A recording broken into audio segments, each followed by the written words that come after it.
Hi అండి, hello అందరికీ. Welcome to పద్దు వ్లాగ్స్. ఎప్పుడు మనం ఎగ్స్ బాయిల్ చేసుకోవడం నార్మల్గా టొమాటో ప్యూరీలో కానీ లేదంటే ఆనియన్లో కానీ ఇలా మనం చేస్తుంటాం కదండి. పులుసు కొంచెం డిఫరెంట్గా ఉంటుంది, టేస్ట్ కూడా బాగుంటుంది అని అయితే నేను ఇలా ట్రై చేశాను. కానీ 100% ఫుల్ అండ్ పర్ఫెక్ట్గా అయితే కుదిరిందండి. మీరు కూడా తప్పకుండా ట్రై చేయండి అని చెప్పి నేను మీకైతే షేర్ చేస్తున్నాను. వీడియో సూపర్ అంటే సూపర్ ఉంది. నిజంగా మీరు వీడియో చూసిన వెంటనే మీరు ట్రై చేసి ఒకసారి తిని నా కామెంట్ సెక్షన్లో మెన్షన్ చేయండి. అంత బాగుంది టేస్ట్ మాత్రం. యాజ్ ఇట్ ఈస్ మీరు వీడియోని ఫాలో అవ్వండి, స్కిప్ చేయకుండా ఎండింగ్ వరకు చూడండి. సూపర్ టేస్ట్ ఉంటుంది. ఇంట్లో అందుబాటులో ఉంటే వాటితో మాత్రమే చాలా చాలా మంచి మినరల్స్ అండ్ ప్రోటీన్స్ కూడా ఉంటాయి ఎగ్లో. సో ఇలా చేసి తప్పకుండా ట్రై చేయండి. డిఫరెంట్గా టేస్ట్ బాగుందండి. వేడి నీళ్ళల్లో మనం ఈ ఎగ్స్ని అయితే బాయిల్ చేసేసుకుందాం. కొంచెం సాల్ట్ వేసి నేను బాయిల్ చేసేస్తున్నాను.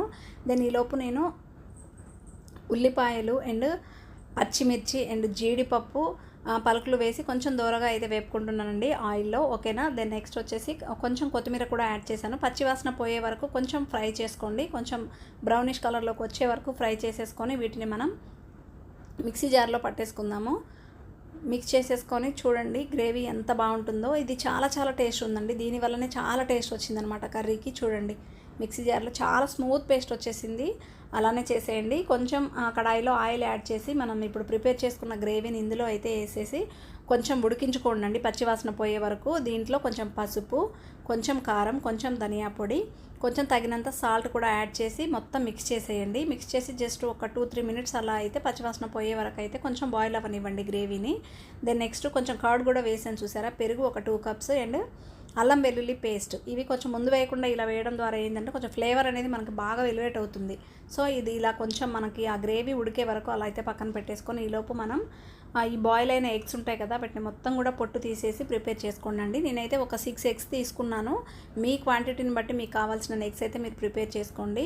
మీ ఇష్టం అయితే 2 కట్స్ కానీ లేకపోతే 4 కటింగ్ కానీ చేసేసుకున్నా బాగుంటుంది. నేను ఏంటంటే ఒక ఎగ్ని 2 లాగా అయితే కట్ చేసేసుకున్నాను. సో ఇవైతే ఇప్పుడు రెడీగా పెట్టేసుకున్నాను. గ్రేవీ చూడండి ఉడికిపోయిందండి. ఈలోపు మనకి ఆ గ్రేవీ ఉడికిందని తెలియడానికి ఏంటంటే ఆయిల్ కొంచెం పైకి తేలుతుంది. అప్పుడు లాస్ట్లో మనం కసూరి మెతి వేసాము ఉడికిన తర్వాత. దీంట్లో ఎగ్ మనం బాయిల్ చేసి కట్ చేసిన పీసెస్ కూడా వేసేసుకుందాము. ఇలా వేసి ఈ మిశ్రమాన్ని మొత్తం ఈ గ్రేవీని మొత్తం కొంచెం కదపండి. మరీ గట్టిగా నార్మల్ కర్రీస్ లాగా మెదిపితే మొత్తం స్మాష్ అయిపోతాయి. కాబట్టి ఇలా ఎంత బాగుందో అండి కర్రీ మాత్రం. నాకు మాత్రం 100కి 100 మార్క్స్ అయితే పడ్డాయి మా ఫ్యామిలీ నుంచి. మీరు ట్రై చేయండి డెఫినెట్గా. సూపర్ అంటే సూపర్ ఉంది. ఇంత మంచి కర్రీ మీరు డెఫినెట్గా ఇమ్మీడియట్గా అయితే రెడీ చేసుకొని తినండి. ఇమ్మీడియట్గా మాకైతే అందరికీ ఒక్కసారితోనైతే అయిపోయిందండి. ఇంకా మధ్యాహ్నానికి కూడా మిగలేదు. మార్నింగ్ చేశాను నేను. చాలా చాలా టేస్టీగా ఉంది. మీరు తప్పకుండా ట్రై చేయండి.